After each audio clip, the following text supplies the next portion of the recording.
I seem to have an uncanny knack for playing a game that happens to be the most well-received one in its franchise. My first Final Fantasy game was 10, my first Need for Speed game was Most Wanted, my first Grand Theft Auto game was Vice City, my first Elder Scrolls game was Skyrim, my first Call of Duty game was 4, and I could go on. Not long before the Fasapigs caused the explosion of From Software's name, I was playing one of their older games which just so happened to be Armored Core 3. I ended up sinking what has to be hundreds of hours into it, and I still have my old save files from back in those days, but now I'm here for a very different reason.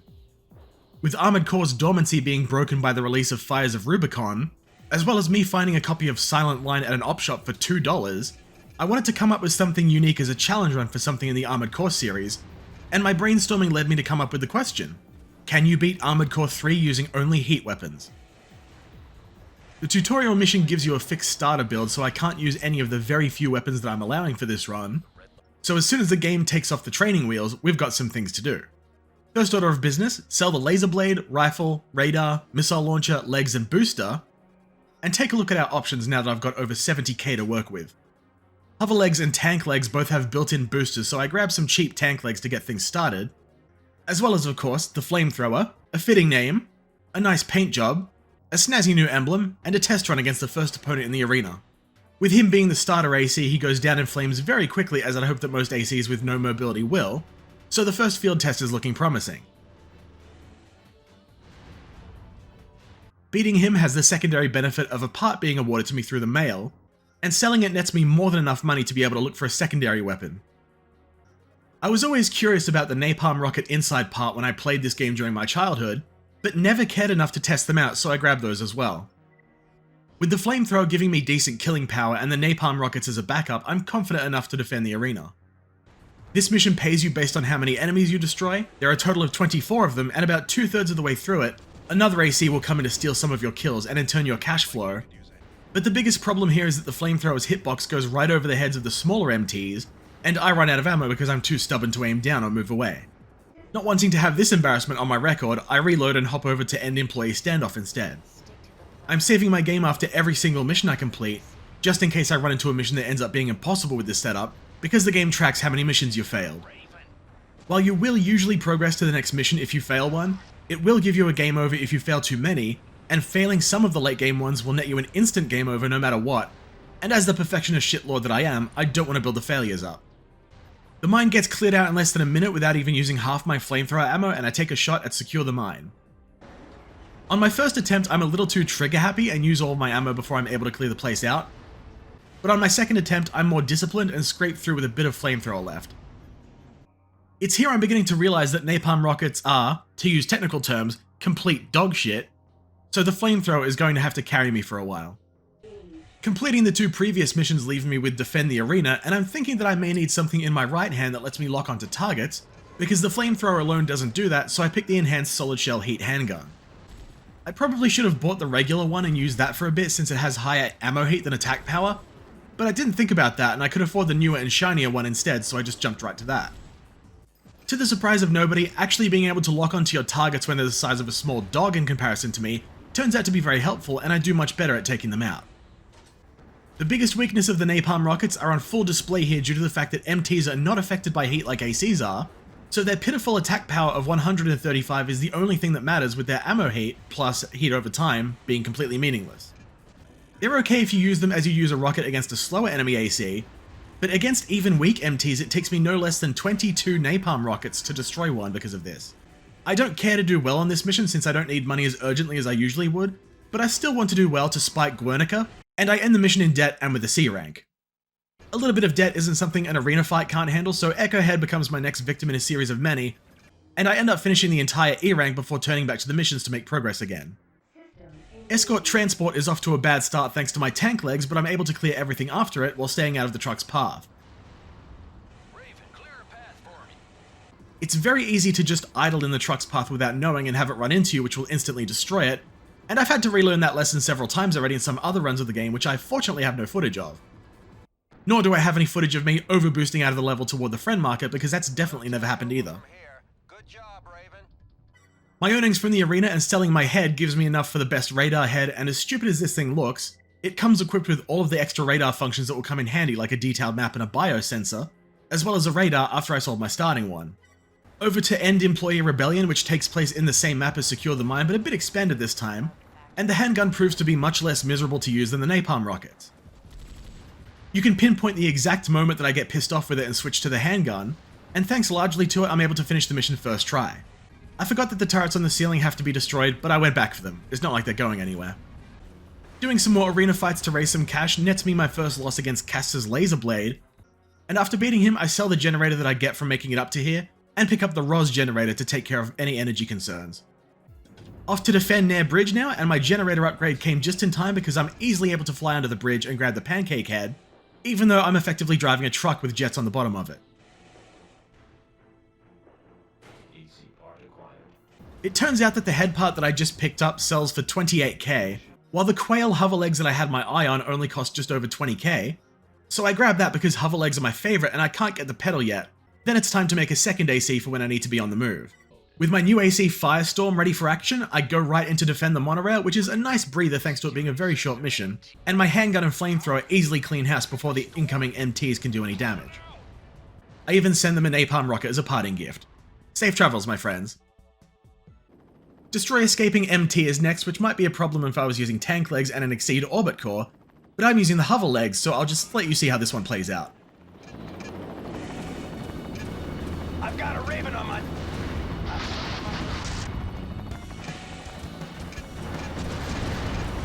It worked. They took the bait. That last one was a decoy. The real target is up ahead.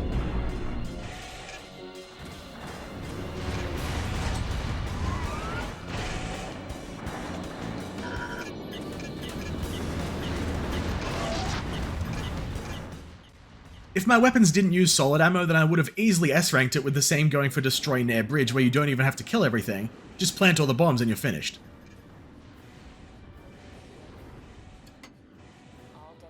I wanted to enforce the rules in such a way that I can only use a weapon if it's designed around building heat just like the handguns are, or just have a close ratio of attack power versus ammo heat, which will be relevant later, or at least mentions it in the single sentence description you see on screen. Safeguard water supply is nothing special, although be sure not to run out of energy even if you have hover legs because the water surface is just barely low enough for you to be counted as out of bounds and fail the mission. I didn't save after Destroy Nair Bridge, so... fuck. This time I managed to pull off the thing where you can complete the mission and have your controls locked and fall helplessly into the abyss, which doesn't fail the mission unlike in future games. Take 2 on Safeguard water supply goes much better, and it's here where I try out the napalm rockets on the helicopter MTs to really see how ineffective against them they are.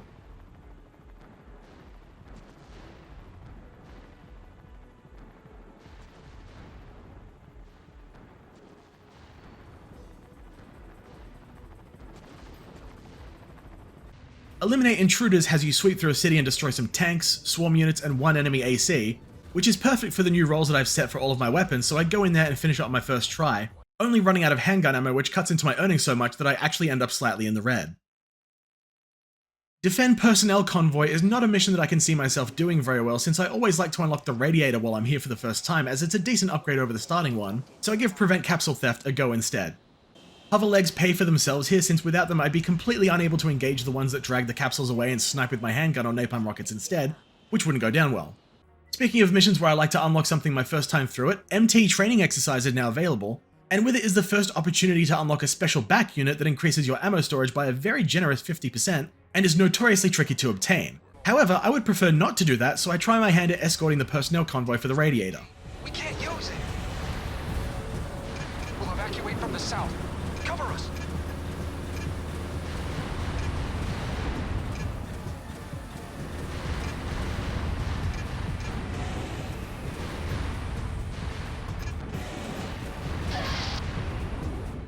Yep, that looks about right.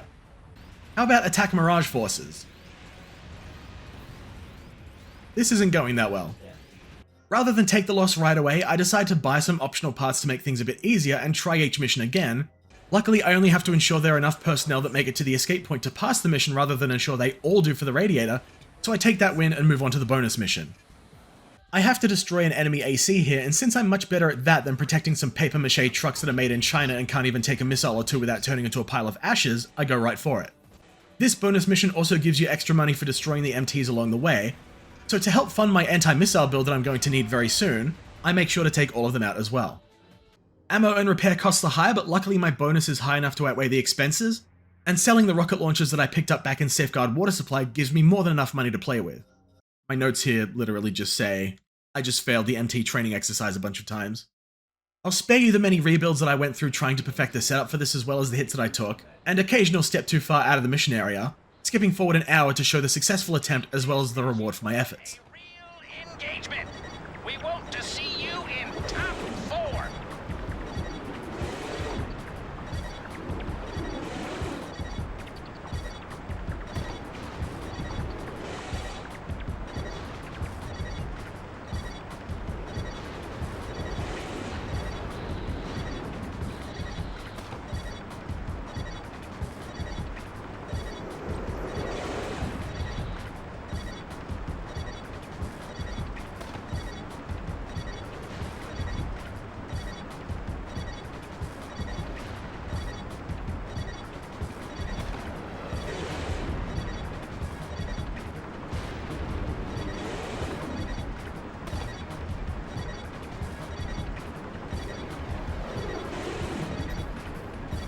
Can't you guys hit him even once?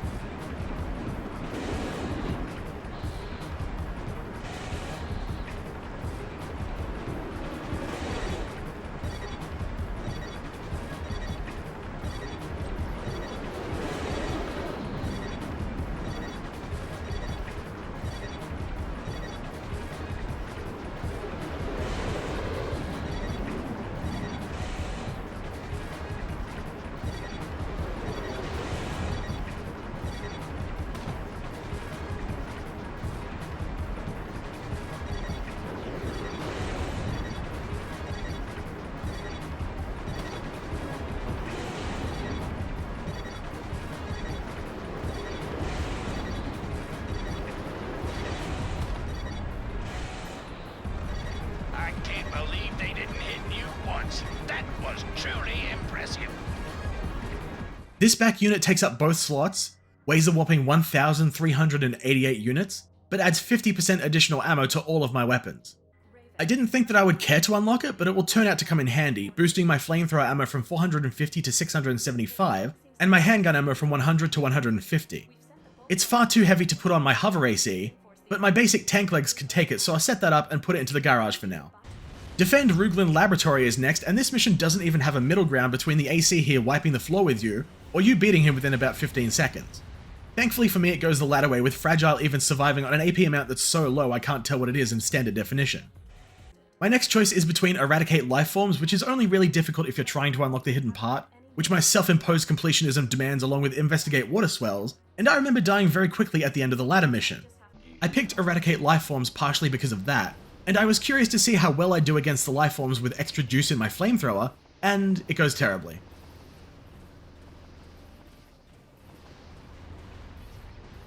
Even with 50% increased ammo, I wouldn't be able to kill them all without destroying the acid canisters, so I instead give the water swells a go.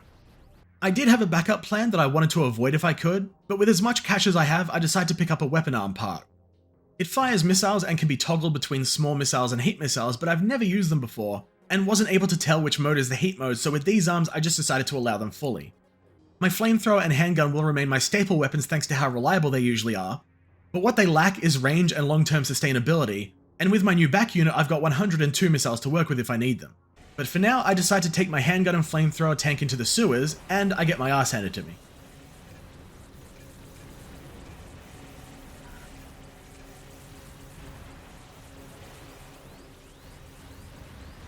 Second try bringing in my hover build, and I managed to scrape through this time with my greed causing me to have to start recharging my energy again at the same moment I land the killing shot. Or should that be killing throw? Killing puff? Well, whatever it is, I killed the big spider and I can safely leave Australia. Safeguard alloy sample and recover ship cargo are my options this time, and I was looking forward to the latter because you can earn a ton of money on this mission by scouring it thoroughly, but I'm set for credits at this point, so I gave the alloy sample a go. Fortunately, the truck doesn't even have to make it to its destination for you to win. It can be destroyed and you can pick up the sample and deliver it yourself, and you win as soon as it's delivered. Yes, I'm still at a loss thanks to my insatiable desire to blow things up costing me an unnecessary amount of ammo and repair costs, but I have to do recover ship cargo after this anyway so I can earn it back easily enough. You only earn bonus money from destroying the cargo scattered around the ship this time, but it's still worth out clearing out any hostiles to save on the repair bill, especially with more enemies spawning once you're on your way out, so I'm extra thorough this time. A speedy AC lets me easily comb through every room, making it to the level that the capsule is on before the hull breach cutscene jump scares me, and there's a spread bazooka in one of the cargo rooms that I can sell for even more profit.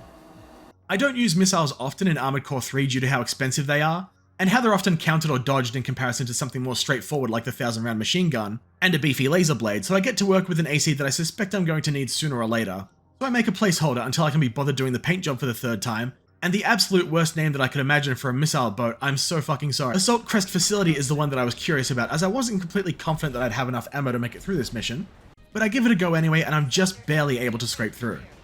Saving the handgun for the ceiling turrets, flamethrower for the ground MTs, and the napalm rockets for humiliation, I guess. I'm able to get to the generators, and with plenty of fuel to spare, I set them to 1200 degrees Celsius for about 2 seconds, cooking them to perfection. The game doesn't state this, but you're paid based on each enemy unit you destroy during this mission, so that plus the very nice 51k results in a big payday. Finally bothering to get the third AC painted, renamed, and finished, I'm up to bomb disarmament, which takes longer to listen to the briefing for than it does to actually finish, and my awful missile dodging and starting radiator pushes me down into an A rank. Now I've got 3 missions to choose from. Destroy germ canisters, recover data capsules, and destroy computer. I've managed to train myself fairly well to using the right weapons for the right situations at this point, and this mission again rewards me for destroying everything, so my napalm rockets pay for themselves much like in the sinking ship, where I'm able to use them to break things and earn more than what each rocket costs. Another first try victory with a nice payday and an average rank, but I'm only greedy for cash here, so it's on to recover data capsules, which is just a fetch quest taking place in a forest that can be tedious to navigate if you don't have a good map. Destroy gun emplacements is my next choice, and I actually die on my first attempt from said emplacements blasting me, as I try to remember where they all are, as well as all of the missiles chipping away at my already below average defenses. I'm able to win on the second try though, since you don't have to wait for the transport this time, only for Lane's dialogue to finish. My choices now are destroy Kisaragi forces and secure Treen City, where I chose to go with the latter because I remembered the most about it. In this mission you have to be careful not to damage the consort that's always with you here, otherwise she turns on you, and then you have to destroy her to win the mission. It can also be tough to conserve ammo because most of the units that you have to destroy are these flying types that occasionally land to fire a plasma cannon shot at you, and then fly around again, which a flamethrower doesn't really do that well against, although it can be mitigated somewhat with a fast enough AC to dodge their fire and pile on them before they can take off. Destroy Kisaragi forces is my only option now, and you have 2 options in this mission. You can enter the door in front of you and just to the left and clear out the MTs in there, which puts you against a controller AC before street enemy can get in there with you, or you can stay back and take on a different set of MTs and go in later to back up street enemy who will already be fighting said AC. I usually like to stay back while street enemy goes in first and I can clear the MTs here that don't have grenade launchers, but I chose to go in this time and got obliterated. On my second try, I gave my new missile boat AC a test, and it went a lot better than I expected it to. But on closer inspection, I'm fairly sure that heat mode is the one where the vents on the upper side of the arms are open. And it also didn't help that I picked a less than optimal FCS, making my lock much more vertical than it should have been. On my third attempt, I opt for the standard hover legs build again while going in the door myself, and yeah, gotta stop doing that. This one took me a handful of tries, and I finally got through it when I was able to get lucky enough to pin him into a corner and incinerate him while he hopped up and down like a sedated rabbit.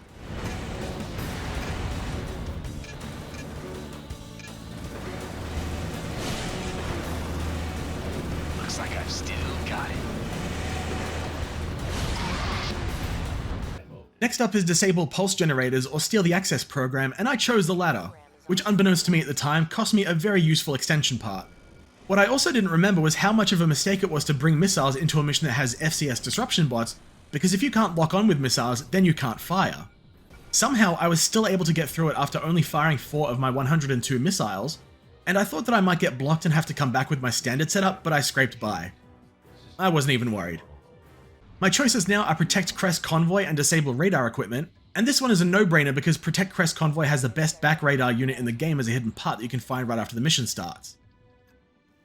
Make sure the transports are protected.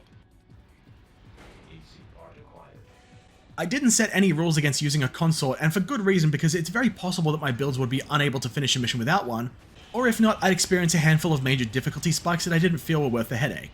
I should have brought in my missile setup for this mission, but I went with the standard setup for my first attempt, and much to my surprise, I only lose one convoy transport before making it to the end. Completing this mission nets me a linear cannon from Crest, and I didn't actually know this until editing, but as you complete enough missions for each organization, then they'll just give you a unique part at specific thresholds, and I never knew exactly what did it until I looked it up for editing this video. Defend Crest HQ is my next and only available mission, and this one was concerning. You have to destroy increasingly dense waves of these drones, and if a single one of them makes it to the ceiling, then you lose, so I bring along my missile AC. This one isn't an instant game over if you lose it, but my stubbornness demands that I try again and win this time. These drones are a problem because they're very resistant to damage if they're not opened, but if they are open, then that's because they're either shooting at you or someone who you want to keep alive, so I have to either fire more shots or risk taking damage, which is hard to avoid in this vertical map layout. Second try goes much better, and I actually win this time with only 1000 AP left over, and now it's on to destroy massive weapon. The first of two missions that I had the least amount of confidence that I'd be able to complete. Hover legs are very helpful for this mission, but failing that you'll want either a tank with big cannons, or a sniper build perched on the dry land dotted around the area here and there, and I choose to give it a go with my standard setup first and without a consort just to see how I fare. I took a few more grenades to the face that I needed to right out of the gate trying to get the parrying blade, and it turns out that this is a damage race that I'm not going to win. On my second try, I bring a consort this time to at least draw fire from me, and well, I'll let you see how that played out. Easy part acquired.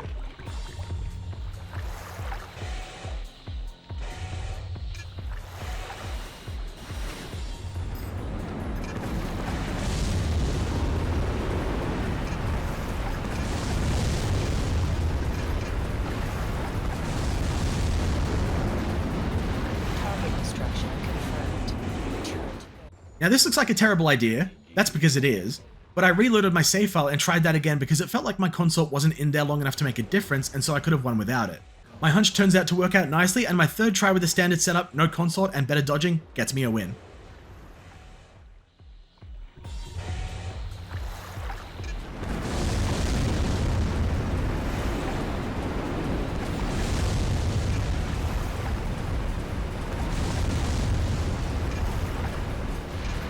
target destruction confirmed. Investigate Magna Ruins is next among the final string of missions, and another I was concerned about. While you have no choice but to take Huntress, who will inevitably turn on you if she survives the first part of the mission, and she certainly will unless the player focuses exclusively on destroying her, you'll also be forced to fight her alongside Fanfare in a 2v1, or a 2v2 with an MT if you took another consort with you as I did here. With this loadout, I desperately needed a distraction at the very least for this mission, so I have a better chance at flambeing at least one of these guys to make the 2v2 go by a bit more smoothly. This only takes me about 20 minutes, and Fanfare does not last long in a damage race when he gets stuck on a corner, and I cremate him before moving on to Huntress. My consort seemed to do a remarkably great job against Huntress, keeping her occupied, and I'm assuming even wearing her down by a decent amount, because she bit the dust very quickly in comparison to Fanfare. Somehow she managed to miss me with her laser blade when I was down to 96 AP, but I'll take the victory for sure. I don't imagine that'll happen again for a while if I were to retry this mission. Infiltrate Rahito Lab is a mission that I normally don't struggle with, normally being the key word there because I normally don't go in with a handgun and flamethrower. The opening part of the mission goes smoothly enough, but I run into a brick wall with the fight against Nocturne near the end. Defeating him is mandatory to unlock the door and exit the level, so I have no choice but to fight him to the death, and I need to keep a supply of AP and ammo that's enough to ensure that I can actually take him on, but that proves to be quite the task. Putting on some side shields didn't produce a different result, as well as adding much more aggressive energy drain to the fight, which I'm already trying to conserve for evasive maneuvers, and the missile boat dies to the basic MTs thanks to being unable to handle close quarters. Nocturne's loadout consists of a shotgun and a laser blade, a respectable counter to my flamethrower and crying strategy, but his brain seems to short out a few times, causing him to stand still and hand me the win, and it wouldn't be the first time in this run that luck did that for me, so I'm not going to complain. Rahito Lab is done, and that brings me to the anti-penultimate mission of the game, Defend Energy Reactor.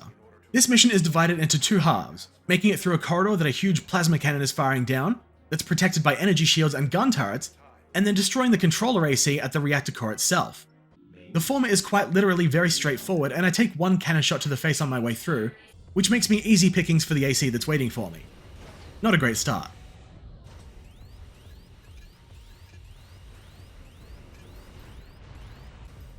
All you have to do is destroy the glowing blue part of the target, and you automatically move on to the second part, and this can actually be done without having to get anywhere near it by using a grenade launcher or sniper rifle, but you do have to be a crack shot with them and hit it dead center. Mission objective achieved. Now it's time to tackle the mission that I was most worried about by far, destroy massive MT. During my childhood, this bastard gave me the most trouble by far, and I distinctly remember going online for help with it to find out the overall best weapon to use against it are a pair of the Hector rockets from the shop.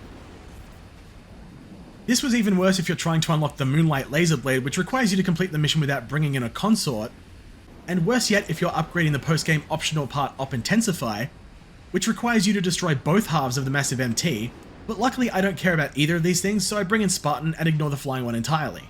After trying out the relation missile extensions thinking that I'm probably going to need them, but I can't afford to get close enough for a missile lock without risking getting obliterated by its lasers, so as odd as it seems, I go back to my staple loadout. The biggest problem with the massive MT is just about all of Phase 2.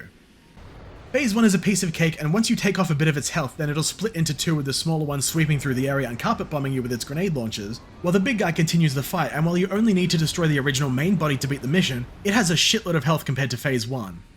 I even put on some shield extensions, but as I usually do, I just completely forgot that I had them. If I'm going to destroy the massive MT with such a restricted loadout, then it may have to be through just hugging it to melt it before it can switch its focus onto me and annihilate me, which will require a hefty dose of luck.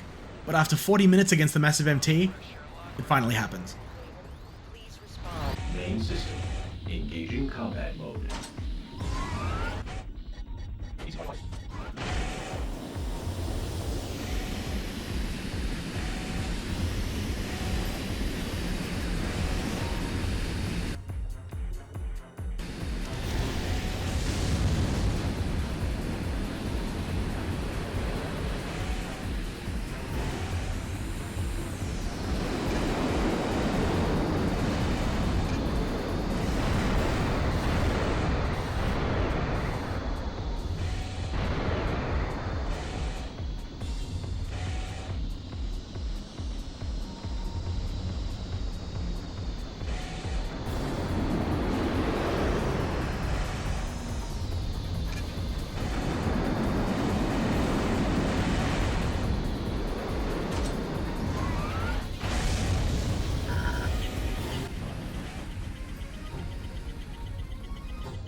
Taking heavy fire.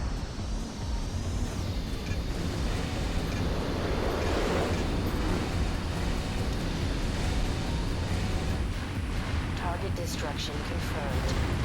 Raven, return to base.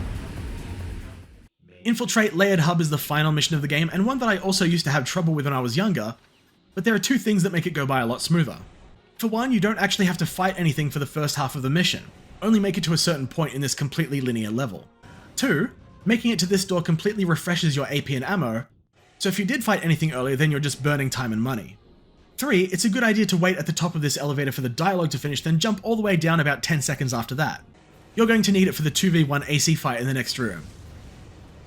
These are controller ACs, so much like the ones in Defend Energy Reactor and Defend Ruglin Laboratory, they have fully upgraded Op Intensify, allowing them to fire back weapons without having to kneel, and all of the other benefits, but they're not particularly good at spatial awareness, so I can use the area to keep one of them out of my hair while I roast the other, and with over 3000 AP left, I make it to the controller.